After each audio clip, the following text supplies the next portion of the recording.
Could this be my forever amp? Okay, forever amp, can there be such a thing? Well, I suppose it depends on your age and how long you think you've got left. Look, I'm making this video on a Monday morning.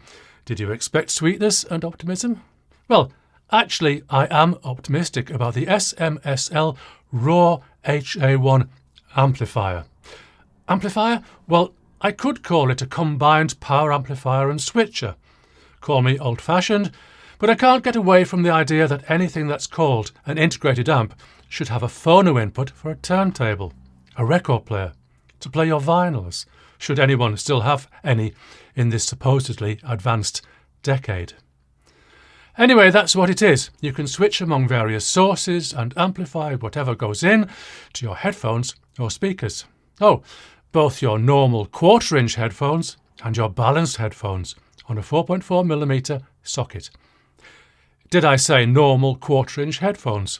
Comment me this. How much better is a regular 1/4-inch jack than a mini jack? Go on, tell me. Maybe I should unbox it now.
That was fun, and don't forget you can listen to my whole album of irritating unboxing music on all good streaming services, and buy the download on Bandcamp if you dare. So, what am I calling a forever amp? Well, maybe I'd like something fancy at a fancy audiophile price, or maybe I'm like you, and I want something that will 100% do the job at a reasonable price. For the RAW-HA1, I see a price today of $249.99 USD. So it might not fall into the cheap and cheerful class, but that amount of money would fill my car about 2.5 times. So that puts it into a perspective. Personally, what do I want from my forever amp? Power. Or, as Jeremy Clarkson might say, power. Again, we need a perspective. Professionally, I've used amps up to 500 watts, so I could maybe call that my power horizon. But I'm a practical person, and I know that at home I'm not going to need all of that. In fact, going back into history, I found myself with a Sony TAF300. I can't remember where or why I bought it. Maybe I found it in a skip while I was doing a bit of fly tipping around the posh people's houses. Anyway, I hooked it up to my B&Ws and, hey, it works. My B&Ws are specified for a minimum of 50 watts. And my Sony can, according to the spec, only manage 40 watts into 8 ohms per channel, 80 into 4 ohms. I should say, and I know I should say this, that this isn't enough.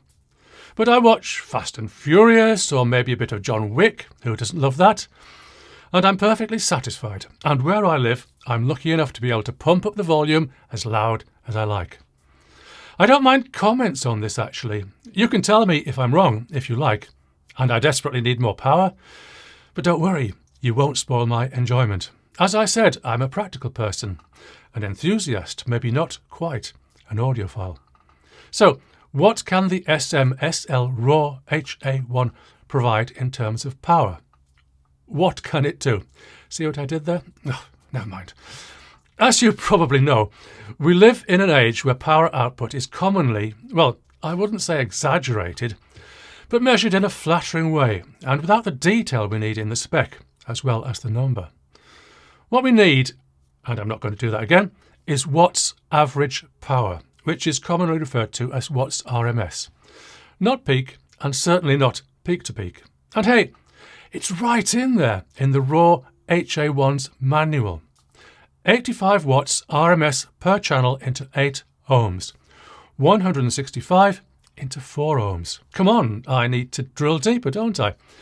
Well, I'd like to measure it myself, but my dummy load seems to have gone walkabout, and I burned my finger last time I used it, so we'll need something different.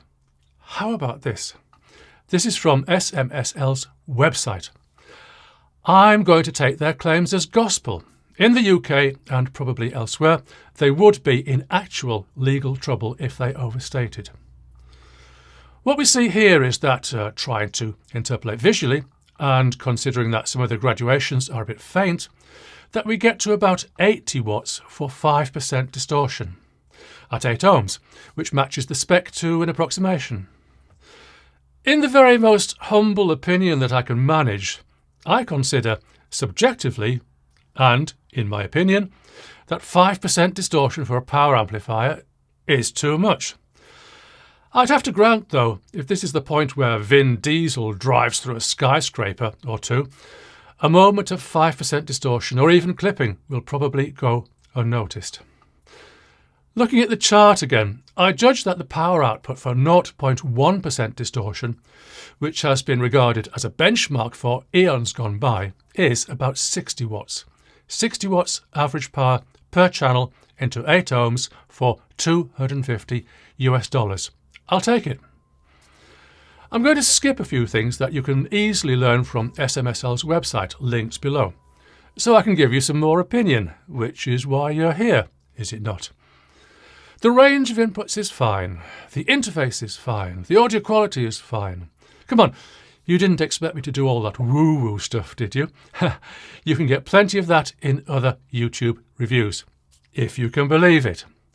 There's an equalizer, switchable filter characteristics, sample rates, DSD, HDMI, ARC, everything that's fun and useful.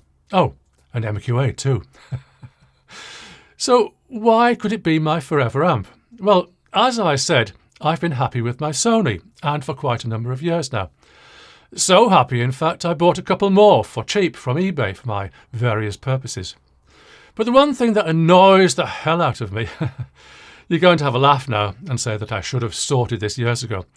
But here's where I am as a practical person and enthusiast and a consumer of lowbrow media. So in the evening, when I can put away my video camera, my teleprompter, my Final Cut Pro, and my extra strong reading glasses that I need to read the tiny print in the HA1's manual, I can watch a Blu-ray. Yes, I still use Blu-ray. Netflix, Amazon Prime Video, Disney Plus, all of the costly subscription services I've been trained to use, and so have you, probably. Then it gets late. What do we do when it gets late? We turn to YouTube, of course. And then what happens? What happens is that Blu-ray, streaming services and live TV all tend to use sensible loudness levels. Live TV in the UK is mandated to minus 23 LUFS, for example. Too long to explain, but a change of 1 LUF, if I can say 1 LUF, is the same as a change of 1 decibel, 1 dB. YouTube likes the loudness to be minus 14 LUFS. That's a whole 9 decibels louder. So what was a comfortable listening level earlier in the evening is now distinctly uncomfortable. And I have to extract myself from the restful coziness of my IKEA Powang recliner and turn down the damn volume. Okay, you're right. I should have sorted this years ago. But And I'm going to say that this is my favourite, but for quite a while. This amp has the inputs, the functionality, ease of use, the power even, and it has a remote. A remote! Well, it did, until I dropped it. No, it still works fine. So I've tested the amp on my workbench. Works fine, sounds fine, and when I've finished this video and uploaded it, it's going onto my TV, ready for my evening viewing. I'm not going to make the mistake of coming to an instant conclusion, but I'm going to use it for real for a while and maybe come back in a future video or short. But I'm still missing one function that I'd really like, and if you know of an amp that has it at a similarly reasonable price, please let me know. Presets. I would like to be able to store preset settings. For me, I only need volume. I only ever use 2 volume settings. I could have marked them with a wax pencil on my Sony, but my fingers know where they are, even in the dark. But if this amp could have had presets, well, it could, actually maybe, have been my forever amp. Oh well, the search continues. See you soon.